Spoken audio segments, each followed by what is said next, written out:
주차장 눈 가리고 아웅이죠. 현장 담당 공무원은 6개월이면 바뀌는데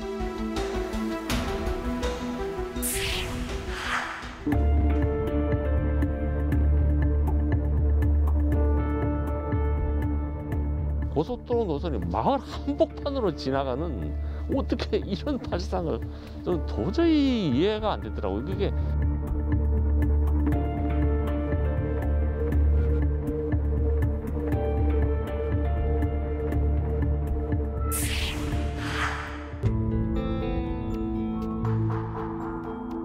저희 조부님 같이 평생을 나라를 위해서 독립운동을 하시다가 돌아가셨는데 아직까지도 정당하게 평가를 받지 못하고 있어서 항상 죄스러운 마음을 갖고 있습니다.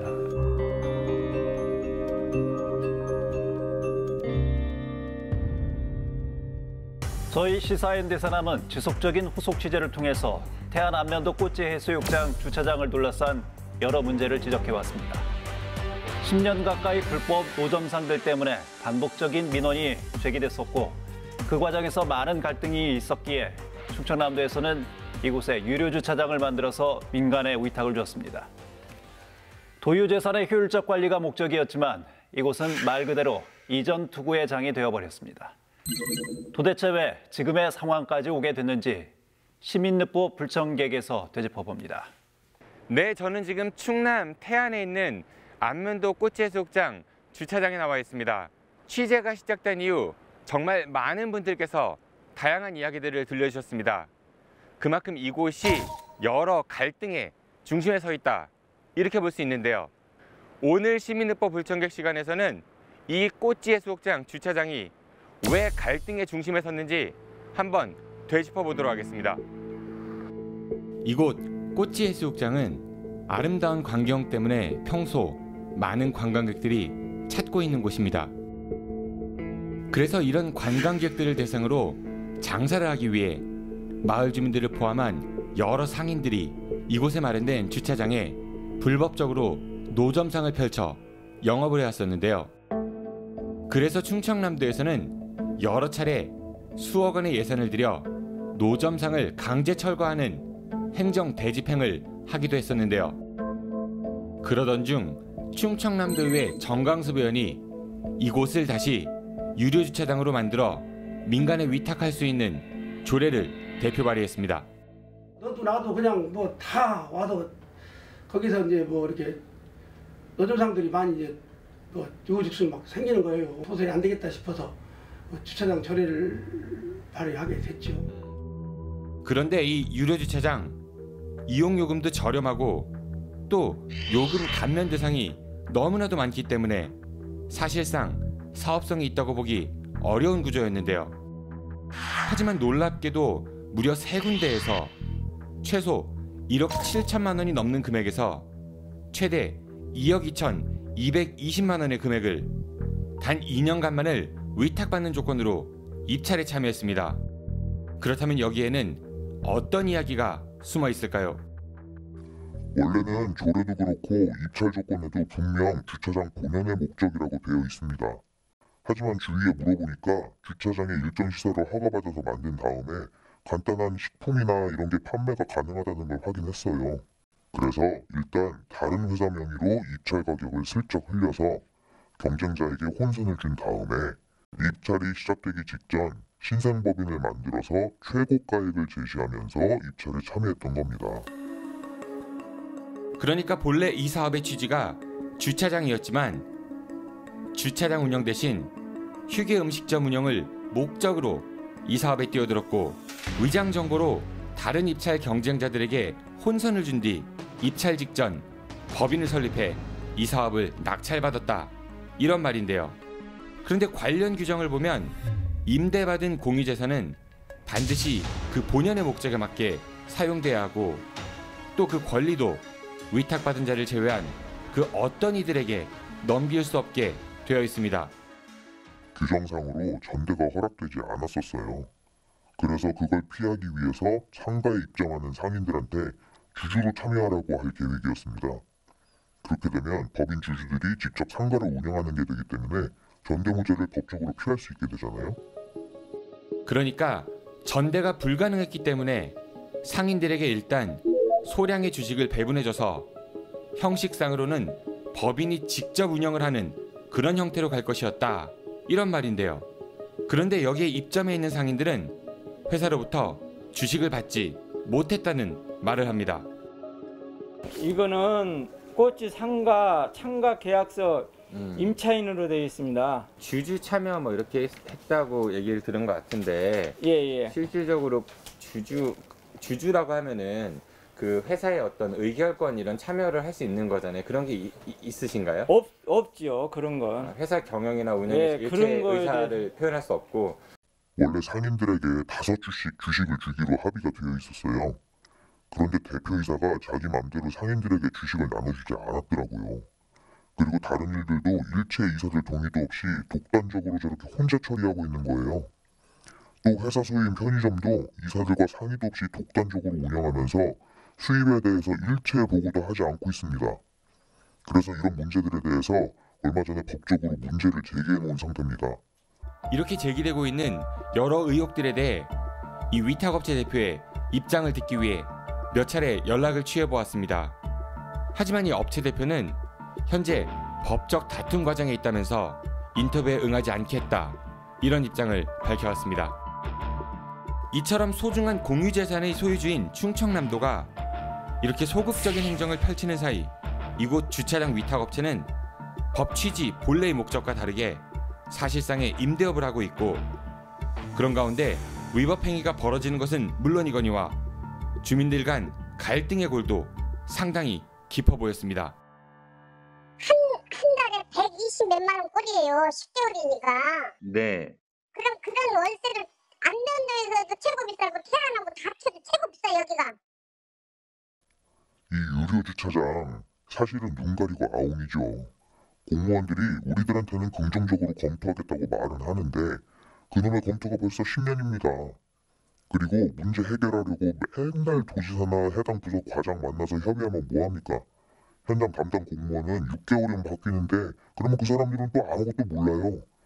충청남도 산림자원연구소 태안사무소장도 지난 3년 동안 4번 정도나 바뀐걸요?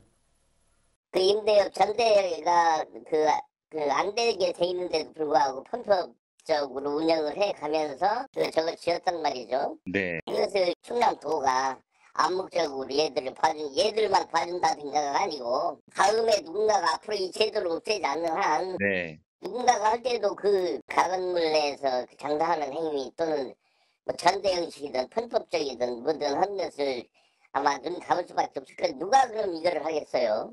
지역에 사는 사람들은 쫓겨나고 이 사람들은 타지방에서 온 사람들은 이렇게 특혜를 줘가지고 참 잘 먹고 잘 살고 있어요. 그런데 이것은 도저히 있을 수가 없는 이런 파장이 일어났습니다. 없는 서민들 좀 올리지 말고 공무원들이 먹고 살게 좀 해줍사 이 말씀을 드리고 싶습니다. 천혜의 아름다움을 간직한 이곳 안면도 꽃제해수욕장. 하지만 충청남도가 관리 감독을 제대로 하지 않은 사이 여러 문제점들이 발생했고 의견이 충돌되면서 갈등의 골은 깊어진 것 같습니다. 상인들은 마음 편하게 장사하고 또 관광객들은 아름다운 추억을 만들어갈 수 있는 이곳 꽃제해수욕장이 하루빨리 찾아왔으면 좋겠습니다. 여기는 도민들의 소중한 재산인 도유지이잖아요. 이 관리 감독의 권한은 분명히 이제 충청남도에게 있고, 근데 충청남도가 그간 이 도유지 관리를 소홀히 했기 때문에 이런 불법적 상황이 발생하는 것이 아닌가, 또 이로 인한 주민 간의 갈등이 더 커지고 있는 것이 아닌가, 이런 문제점이 있는 것 같습니다. 네, 충청남도는 그동안 주차장 주변의 불법 노점상 문제를 해결하기 위해서 매년 수억 원의 예산을 집행해 왔습니다. 그러다가 결국에는 주차장 질서를 바로잡겠다는 취지로 주차장 유료화 사업을 시행을 했고 또 운영의 효율성을 높이겠다는 이유로 민간에 위탁도 했습니다. 하지만 주차장 영업만으로는 사업성을 확보하기가 어렵다 보니 지금 보셨던 것처럼 각종 편법들이 동원된 운영 형태가 자리 잡은 곳 아닌가 싶습니다. 예, 만약에 민간에 위탁을 하지 않고 충청남도가 직접 상업시설을 조성해서 거기에 상인들이 합법적으로 입점할 수 있게 해줬다면 지금처럼 이렇게 문제가 커지지 않았을까라는 생각이 듭니다. 상황이 이런데도 불구하고 지난 방송에서 보신 것처럼 관련 부서들이 여전히 소극적으로 대응하고 있는 것 같아서 그 부분이 저는 좀 아쉽더라고요. 네, 맞습니다. 태안 안면도의 경우는 전체 면적의 70%가 도유지입니다. 그만큼 공유재산의 효율적 관리에 충청남도의 세심한 행정이 필요할 텐데요. 이번 문제 역시 양승조 충남지사를 비롯해서 도정의 책임을 가진 분들이 좀 더 면밀하게 문제를 들여다보고 또 해결 방안을 고민해봐야 하지 않을까 싶습니다. 예, 화면을 통해 보셨듯이 위탁업체 대표를 향한 여러 의혹들이 현재 제기되고 있습니다. 그래서 저희 취재진이 위탁업체 대표의 입장을 듣기 위해서 수차례 연락을 시도했습니다만 업체 대표는 현재 이 문제가 법적 공방 중이어서 입장 밝히기를 거부해왔습니다. 하루빨리 꼬치 해수욕장 주차장을 둘러싼 갈등이 해결되길 바랍니다. 지금 여러분은 시사인 대세남과 함께하고 계십니다.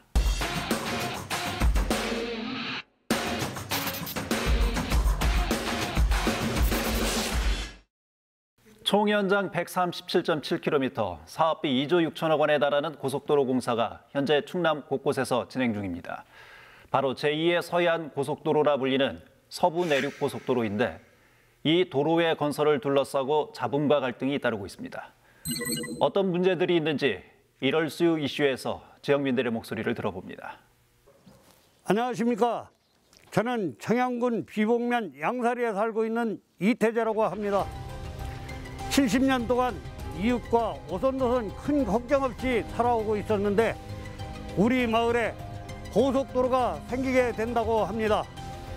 우리 마을은 어떻게 해야 될까요?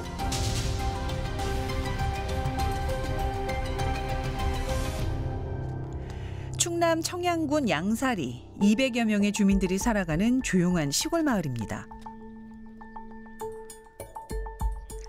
여느 마을과 다름없어 보이는데 자세히 보니 곳곳에 노랗고 빨간 깃발들이 꽂혀 있습니다.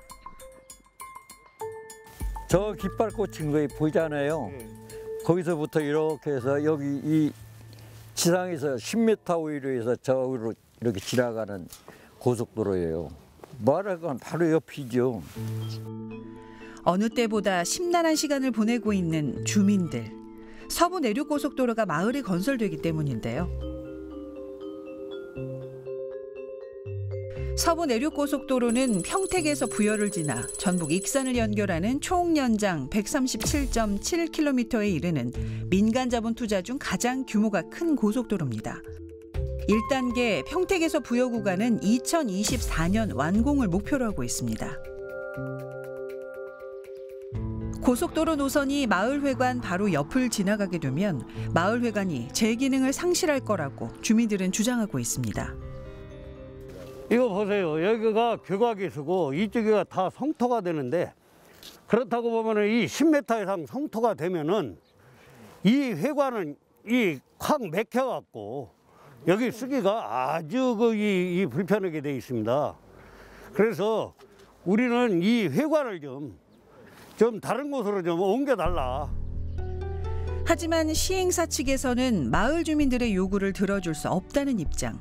마을회관은 보상 기준에 포함되지 않는다는 건데요.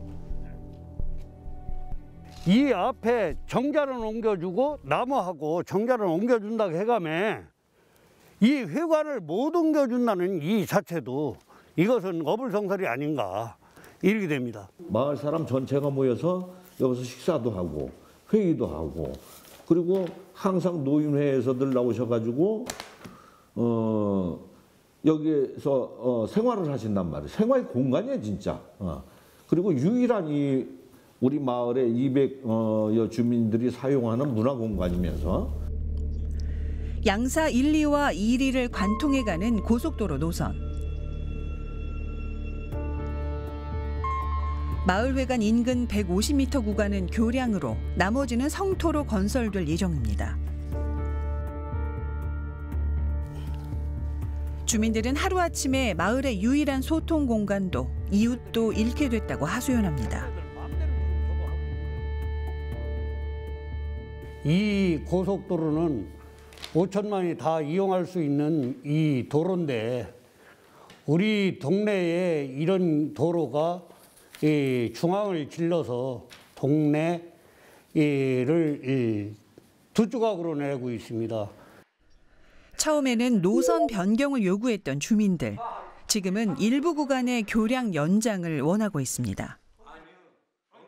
다른 지역의 고속도로를 보면은 다 밑에 이 차량이고 모든 게 이 원활하게 다닐 수 있고 농사 짓는 데도 별 피해가 없이 해놨는데 우리 지역을 이렇게 성토를 해서 동네를 다 막아놓는다는 자체는 이게 될 수 있는 일이 아니지 않습니까? 성토는 흙을 쌓아서 일정 구간을 높여 그 위로 도로를 만드는 방법입니다. 교량 건설의 경우에는 교각을 세우고 그 위에 도로를 짓기 때문에 성토 건설보다는 어느 정도 순환이 이루어질 수 있는 구조입니다. 주민들은 이러한 교량 구간을 조금 더 늘려달라는 건데요.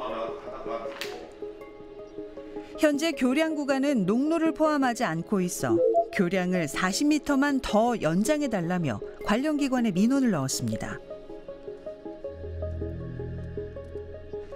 이와 관련해 고속도로 건설 주무기관인 대전지방국토관리청의 입장을 듣고자 했지만 시행사인 서부내륙고속도로 측과 진행하라는 답변을 받았습니다.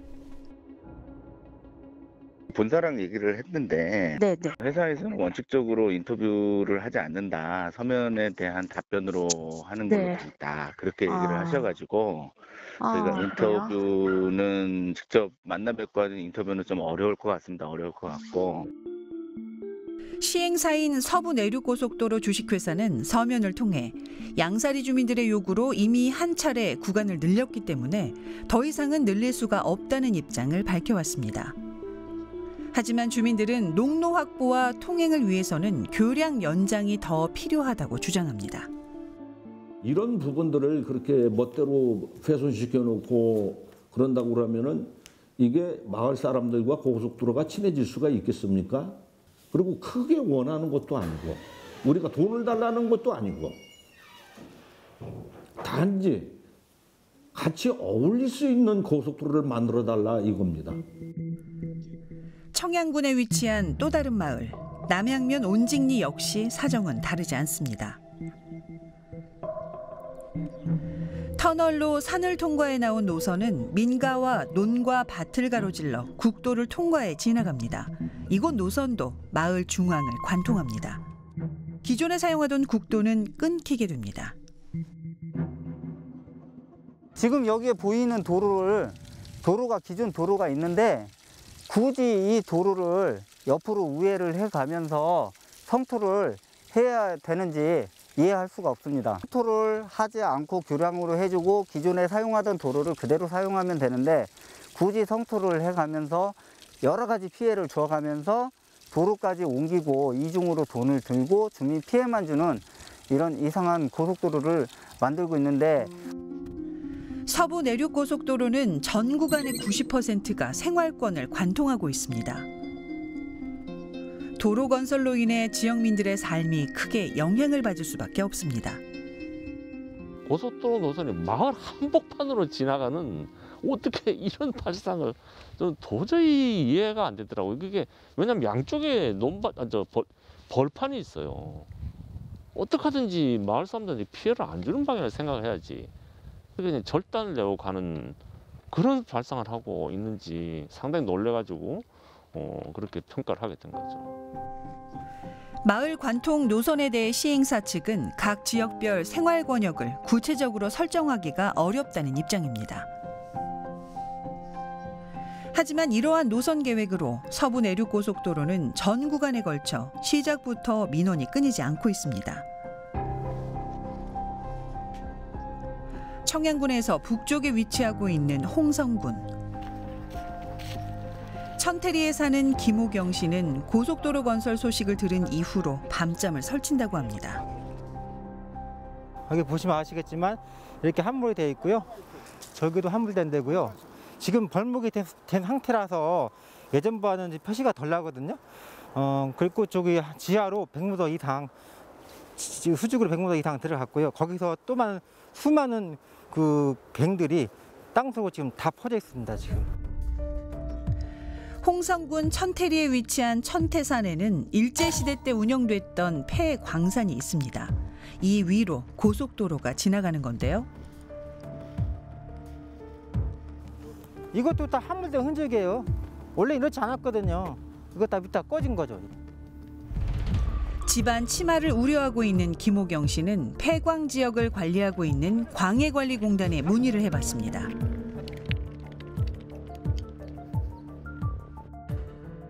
그 지하 경도 위에로 구조물이나 도로 같은 게 지나갈 경우에 붕괴나 치마 오류가 있지 않을까요? 경우에 따라서 그게 안반이 어느 정도 지탱을 하고 있느냐 아니면 지하 몇 미터 하부에 있느냐에 따라서 틀릴 텐데 예. 고속도로 정도면 계속 차량이 운행되고 하면 그게 안 일어난다고는 할 수는 없죠. 그 저희 부하분들은 아싸 여기를 지나가느니 이 산지에 넘기게 되면 지하 경도가 없거든요. 그건 채굴을 안 했거든요, 아예. 그래서 안전한 지역으로 지나가라. 여기도 거리가 얼마 안 돼요. 그래서 산 뒤로 옮기게 되면 그 거리가 불과 한 150m만 뒤로 넘기면 되거든요. 그래서 그렇게 바꿔달라고 요구를 했어요, 처음부터. 주민들의 요구는 받아들여지지 않았고 천태산 폐광 위로는 벌목 작업이 한창입니다. 시행사 측은 치마를 원천적으로 방지하는 방법으로 안전하게 보강 공사를 하겠다는 입장이지만 주민들은 안심할 수 없다고 말합니다.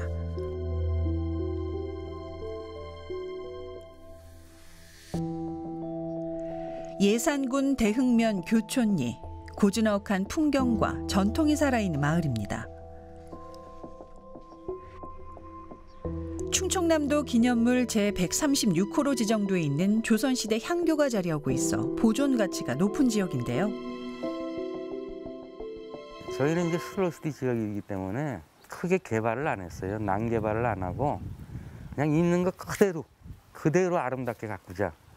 그런 쪽으로 했는데 여기 고속도로가 지나갔는데 뭐 어떻게 되겠어요. 정성껏 가꿔온 마을이 망가지는 상황을 두고 볼 수는 없었습니다. 주민들은 투쟁에 나섰습니다.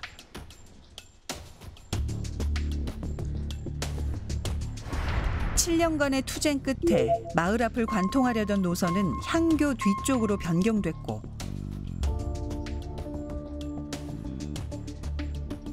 최종적으로 마을 뒤 봉수산을 통과하는 터널화 조건으로 변경 후 환경 영향 평가가 통과됐습니다.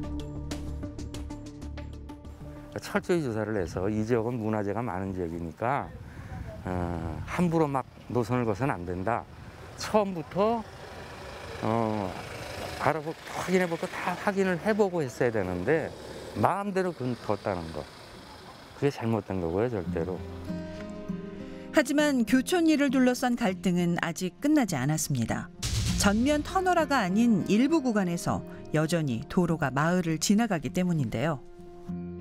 경제가 과연 우리나라 수많은 고속도로 중에 정말로 경제적으로 중요한 역할을 하는 고속도로는 제가 알기로는 불과 몇 개 안 되고 뭐 주말에만 잠깐 반짝하고 비어있는 고속도로가 한두 개가 아니거든요, 사실. 이용도가 안 높은. 경제적인 측면을 생각한 것보다 뭔가 국토 개발 쪽으로 지역에 사는 주민들이나 지자체장들이나 모든 사람들이 이제는 좀 생각의 전환을 해야 되지 않나 싶어요, 제가 보면. 사람들의 편의를 위해서 건설되는 사회 간접 자본. 하지만 그 이면에는 그동안 지켜왔던 삶의 단절을 겪어야 하는 사람들이 있습니다. 사람들의 생활을 이어주는 도로가 지역 주민들에게도 단절이 아닌 함께 살아갈 수 있는 공간이 되길 바랍니다. 고속도로 건설을 하지 말라는 얘기가 아닙니다. 저희가 살던 마을에서 지금처럼 농사도 짓고 이웃들이랑 함께 살아갈 수 있도록 저희 주민들이 최소한의 의견 반영을 부탁드립니다. 2019년 12월에 첫 삽을 뜬 서부 내륙 고속도로, 국내 최대 규모의 민자 고속도로 건설이죠. 지역균형 발전의 새로운 성장 발판이 될 것이다. 이런 장밋빛 청사진이 제시가 됐는데 지역민들 사이에서는 도로 건설에 따라서 여러 가지 문제가 지금 발생하고 있다. 이렇게 주장하고 있는 것 같습니다. 예, 그렇습니다. 효율적인 고속도로 건설도 물론 중요하지만 지역민들 입장에서는 또 삶의 터전과 관련된 일이기 때문에 간과할 수 없는 부분이 있거든요. 예. 이제 화면에서 교량 구간과 성토 구간에 대한 설명이 나왔는데요. 만약에 20m가량의 성토가 들어서게 되면 기존의 생활권이 이 성토를 사이에 두고 단절이 되는 상황이 발생하게 됩니다. 예. 그래서 주민들은 이 교량 구간을 40m 정도 조금만 더 연장해달라 이런 요청을 하고 있는 겁니다. 예, 주로 또 농사를 짓는 분들이잖아요. 예. 그렇게 되면 농경지로 가는 농로가 이게 가로막혀서 한참을 우회해서 돌아가야 되는 이런 생활의 불편을 겪을 수밖에 없겠군요. 그렇겠죠. 또 예. 반면에 서부 내륙 고속도로 측은 이미 한 차례 주민 요청을 통해서 교량 구간을 연장했기 때문에 추가 연장은 곤란하다 이런 입장을 보이고 있는데요. 애초에 노선 설계 단계부터 좀 더 면밀하게 검토를 하고 또 주민 의견을 다각도로 수렴했으면 어땠을까 하는 아쉬움이 듭니다. 네, 맞습니다. 저도 그런 아쉬움이 많이 드는데요. 특히 안전에 대한 우려. 주민들 입장에서는 더욱 절실할 수밖에 없을 것 같은데요. 홍성 천태산 폐광을 지나는 노선의 경우는요. 주민들의 증언에 따르면 그 공사가 진행되던 그 도중에 그 암석이 민가로 굴러떨어지는 사고가 발생을 했었다고 해요. 그런 위험 상황이 있었던 만큼 불안한 마음이 더더욱 더 커질 수밖에 없지 않나 이런 생각을 해봤습니다. 예, 사실 도로가 생기면 많은 사람들의 편의가 증진되긴 하죠. 하지만 도로가 생기면서 안전과 또 공동체가 해체돼야 되는 마을 주민들 입장에서는 마냥 반길 수만은 없는 일입니다. 예, 그렇기 때문에 마을 주민들의 피해를 최소화할 수 있는 이런 대안이 필요하지 않을까 싶습니다. 전문가들은 획일적인 도로 건설 말고 새로운 대안적인 접근이 필요하다는 의견을 또 제시하고 있는데요. 그래서 대안으로 제시되는 건설 방법 중에 하나가 바로 지하화입니다. 어쩔 수 없이 마을을 도로가 통과해야 될 때는 그 구간만이라도 지하화를 하면 고속도로가 밖으로 표출되지 않기 때문에 예. 소음이라든지 아니면은 뭐 먼지 같은 환경 피해도 줄일 수 있다고 합니다. 친환경적인 개발이라고도 볼 수가 있겠죠. 네, 실제로 얼마 전에 경기도 광명시에서는요, 광명과 서울을 연결하는 민자 고속도로의 일부 구간 1.5km를 지하화하기로 확정을 했습니다. 예. 처음에는 지상으로 계획돼 있었는데 여기도 도심 단절이라든지 분진과 소음과 관련해서 주민 민원이 있었고 주민들의 계속되는 그 민원 요청을 받아들인 겁니다. 예. 근데 이제 지하로 건설하게 되면 그만큼 또 공사비가 많이 들지 않겠습니까? 네, 맞습니다. 광명의 경우에는 800억 원의 그 추가 비용이 발생을 한다고 합니다. 그래서 국토부가 이런 이유로 계속해서 지하화를 반대해 왔었는데 광명시가 주민 민원들을 바탕으로 해서 국토부와 계속해서 협의를 했고 결과적으로는 지하화를 이끌어냈다고 합니다. 주민 민원이 해결이 된 건데요. 특히 지상을 공원으로 조성한다든지 혹은 새로운 건물을 짓는다든지 하는 방식으로 입체 개발이 가능해서 일석이조 효과를 기대해 볼 수도 있다. 이렇게 전문가들은 보고 있습니다. 예, 과연 어떤 개발 방식이 지역 주민과의 갈등을 줄이고 상생을 위한 일이 될지 좀 더 면밀한 고민이 필요해 보입니다. 충청남도에서도 이 서부 내륙 고속도로 문제를 지역 내 장기 공공 갈등 문제로 지정한 바 있습니다. 충청남도는 물론 아산, 예산, 홍성, 부여까지 고속도로가 지나는 해당 지역의 지자체에서도 이 문제에 보다 적극적으로 관심을 가져주길 바랍니다. 대전, 세종, 충남 지역민들의 제보로 만들어지는 시사인대 사남 042-470-7393 그리고 이메일을 통해서 여러분의 제보를 기다리고 있습니다.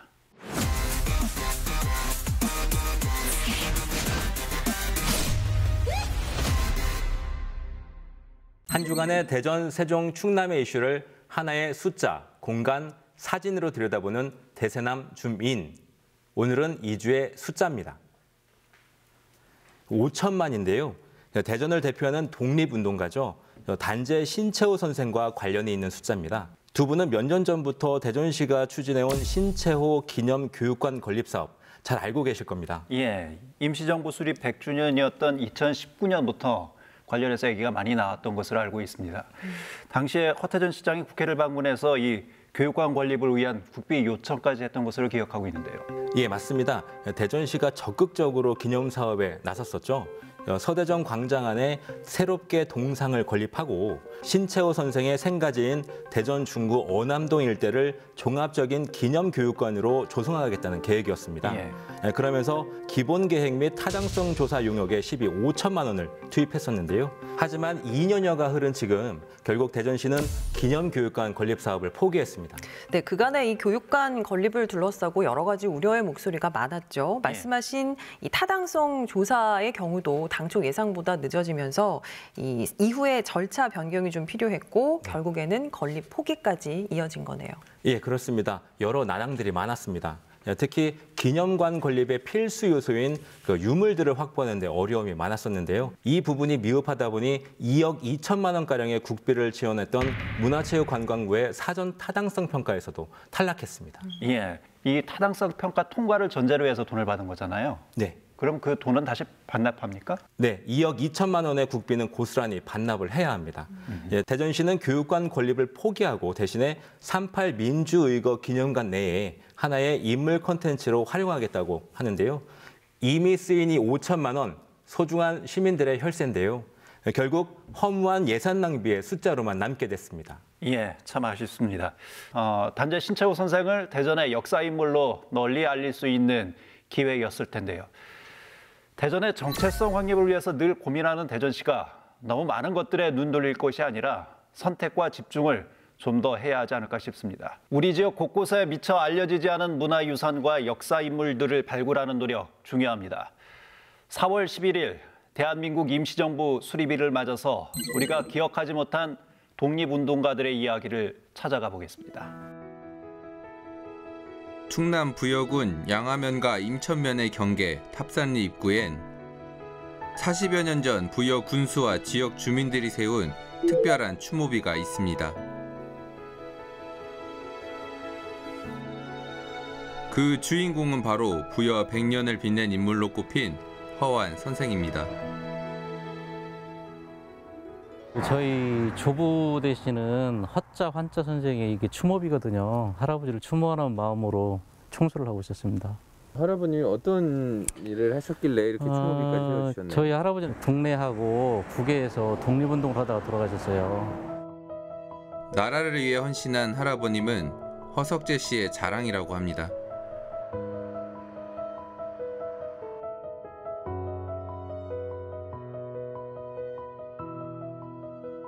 할아버지가 그 독립운동 출발점이 제가 볼 때는 이 금교청년회를 조직함으로 인해서 시작됐다고 생각이 들어요. 일제강점기 나라를 되찾기 위해선 힘을 길러야 한다고 생각한 허완 선생은 동지들과 금계청년회를 조직했습니다. 이후 야학당을 개설해 배움을 전하는 한편 구국정신을 키워갔는데요. 1919년 3.1 독립만세운동에 이어 부여의 만세시위를 주도하게 됩니다. 3.1운동을 기점으로 해가지고 이제 본격적으로 해외로 나가서 이제 독립운동을 많이 하셨죠. 상해로 갔다가 외경한테 체포돼가지고 다시 이제 돌아오셔가지고 여기서 계속 감시를 받다 보니까 일본으로 또 건너가셔요. 그 일본으로 갔다가 대만으로 들어가기 위해서 일본에서 인상 허가증을 받으셔요. 그래서 이제 이걸 가지고 이제 대만으로 들어가신 거죠. 그래서 이걸 가지고 군자금을 좀 많이 만들어가지고 상해 임시정부에도 좀 보내고 독립운동 하시다가 이제 거기서 돌아가셨죠. 그 대만에서 할아버지가 조직했던 이게 조선 친후에 이게 이제 기념사진이거든요. 이게 저희 할아버지거든요. 빛바랜 흑백 사진 넘어 독립을 향한 청년들의 굳건한 의지가 전해집니다. 조선인 친호회를 중심으로 독립운동을 펼치던 허완 선생. 그 마지막 흔적이 남은 공식 기록은 3.1운동 피해인 명부입니다. 상해로 망명 도중 일본 관원에 검거돼 대만에서 순국했다고 전하고 있습니다.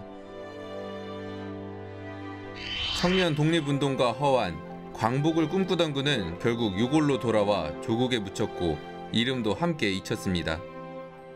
제가 제일 가슴 아팠던 게 뭐냐면은 34세 외국 땅에서 홀로 이렇게 돌아가셨다는 그 자체가 너무나 가슴이 아프죠. 서운을 저희 이제 선친이신 아버님도 몇 번 올렸고 또 제가도 이제 직접 한 번 올렸거든요. 근데 이제 자료 미비로 아직 서운 출정을 못 받았습니다. 그러니까 그런 부분에 대해서 굉장히 안타까웠었죠. 아버님이 돌아가실 때까지 그 얘기를 많이 하셨어요. 국가에서 인정하는 독립운동가가 되기 위해선 서운을 받아야 하는데요. 나라를 위해 세운 공로를 인정받는 영예로운 포상이기에 공정한 기준을 적용해야 합니다. 때문에 공식적인 자료가 중요한 지표가 되고 있습니다. 충남의 미서운 독립운동가 발굴 과정에서도 공식적인 자료 입증이 가장 큰 과제였습니다. 독립운동을 한 사실을 입증하려면 지금 현재로서는 일제강점기의 수형인 명부에 기록이 되어 있다든가 아니면은 그 범죄인 명부에 등재가 되어 있어야만 국가보훈처는 기준으로 삼고 있습니다. 그런데 일제강점기 시절에 그 탄압과 억압에 의해서 독립운동을 했던 그 가족분들이 운동생활을 많이 하셨기 때문에 이러한 역사적인 사실을 입증을 해서 서문 신청을 한다는 게 상당히 어렵습니다. 국가보훈처는 2018년 독립유공자 서훈 심사 기준을 완화, 확대했습니다. 2018년도에 이 내용이 완화가 좀 됐고요. 크게 보면은 일단 수형자 옥고 기준으로 3개월 이상의 옥고를 치른 사람을 위주로 포상을 하던 것이 완화가 돼서 3개월 이하라고 하더라도 공적에 따라 판단할 수 있도록 하고 있습니다. 서훈 기준이 완화됨에 따라서 이제 지금까지 인정받지 못했던 우리 독립운동가들이 제대로 인정받을 수 있는 길이 열렸다고 생각합니다. 공적 심사 기준 개선 이후 지역의 독립운동가 발굴 사업을 통해 현재까지 249명의 독립운동가들이 서훈을 받았는데요. 추가로 106명의 미서운 독립운동가들이 공적 심사에 올랐습니다. 지역 독립운동가 발굴 사업은 후순들의 자긍심을 키워주는 계기가 되고 있다는데요. 현재 서훈 심사 결과를 기다리고 있는 후순을 만나봤습니다. 할머니가 뭐 입버릇처럼 네 할아버지는 독립운동 하시느라고 얼굴도 못 보고 집에도 안 들어오시고 재산도 다 팔고 우리가 이렇게 가난하게 사는 게 할아버지가 독립운동 하신 때문이란다. 이런 얘기도 입버릇처럼 들었지만 제가 태어나기 5년 전에 45년도에 조부님이 돌아가셨어요. 할아버지에 대해서 이렇게 알아볼 그런 기회가 별로 없었습니다. 3대가 이어 살았던 집터만이 만나뵌 적 없는 조부의 유일한 흔적이었습니다. 하지만 그마저도 흐릿해져가는 지금, 이제 할아버지를 기억할 수 있는 건 독립운동의 기록뿐입니다. 8월 14일 날 해방 하루 앞두고 돌아가셨어요. 제가 항상 죄스러운 마음을 갖고 있는 이유가 그렇게 평생을 나라를 위해서 독립운동을 하시다가 돌아가셨는데 아직까지도 정당하게 이렇게 그런 평가를 받지 못하고 있어서 항상 죄스러운 마음을 갖고 있습니다. 지역 독립운동가 발굴 사업을 통해 할아버지의 독립운동 흔적을 쫓았습니다. 가족들이 갖고 있는 유일한 할아버지의 그 독사진이에요. 김영교 씨의 할아버님은 부여군 천도교 교구장을 역임한 김종학 선생입니다. 선생은 천도교구를 통하여 부여군에 3.1운동 독립선언서를 배포하고 만세운동에 참여하는 등 순국전까지 활발한 독립운동을 펼쳤습니다. 또한 부여 교구장으로서 납부운동을 주도해 독립운동 자금을 천도교 중앙총부에 보내는 등 독립운동 지원에도 적극 참여했습니다. 이는 부여의 3.1운동과 천도교의 연관성을 연구한 논문에도 기재돼 김종학 선생의 활동을 뒷받침하고 있습니다.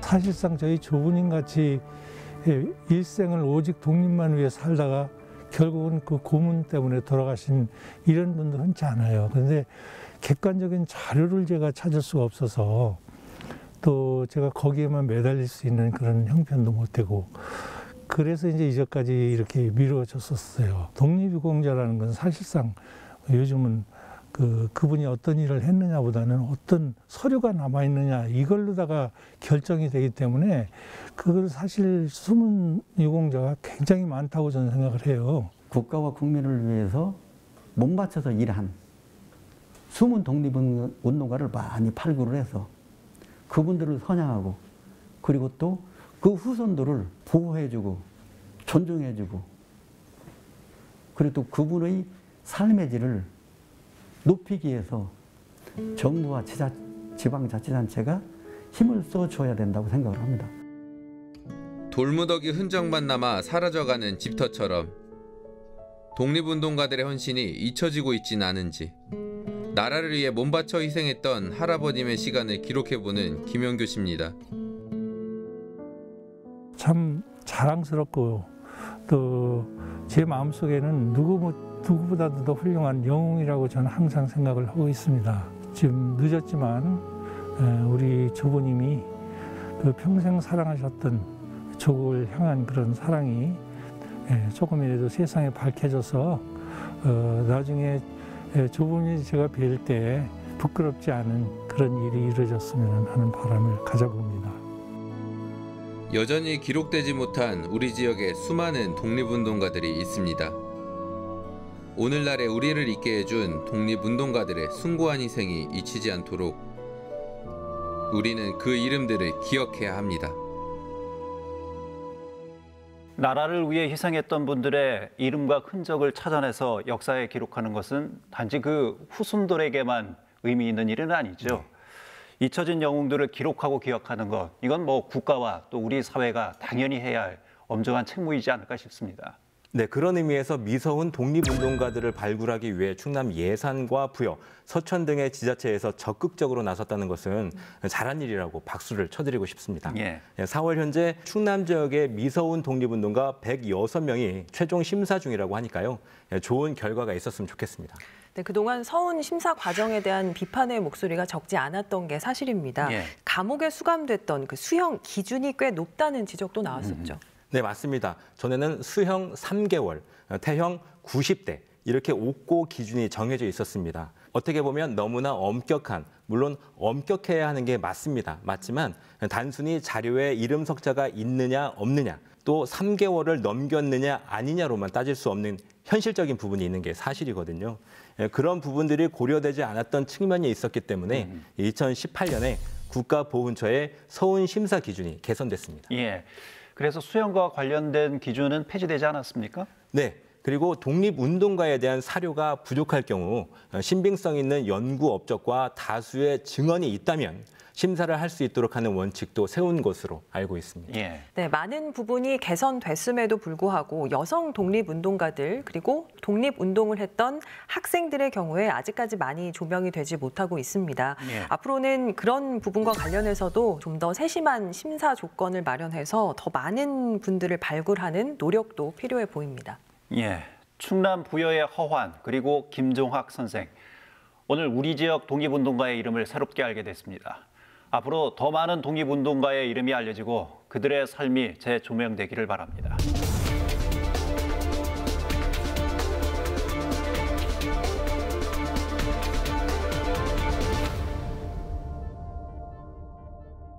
(1919년 4월 10일) 중국 상해의 임시정부 수립을 위해 모인 독립운동가들은 새로운 국호를 제안하며 이렇게 말했습니다. 대한으로 망했으니 대한으로 흥하자. 대한제국에서 대한민국으로 새로 태어난 나라. 난국의 시대, 시련 속에서도 다시 일어설 수 있었던 힘은 나라의 주인으로서 희생과 헌신을 감내했던 국민들이었습니다. 코로나19가 불러온 또 한 번의 위기. 100년 전 그때의 힘이 다시 한번 필요해 보입니다. 시사인 대사남 다음 주에 뵙겠습니다.